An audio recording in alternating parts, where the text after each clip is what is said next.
Letícia, tudo bem? Estou vendendo a minha fazenda. Você não está interessada em comprá-la?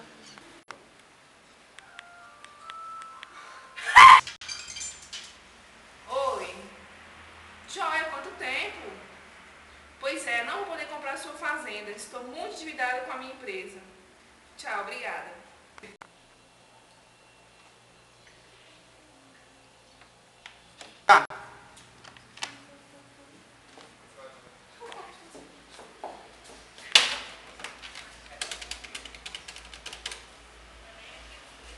Oi.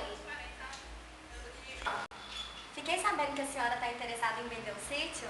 Eu tenho dinheiro nas mãos para comprá-lo. Sim, estou. Vamos fechar negócio?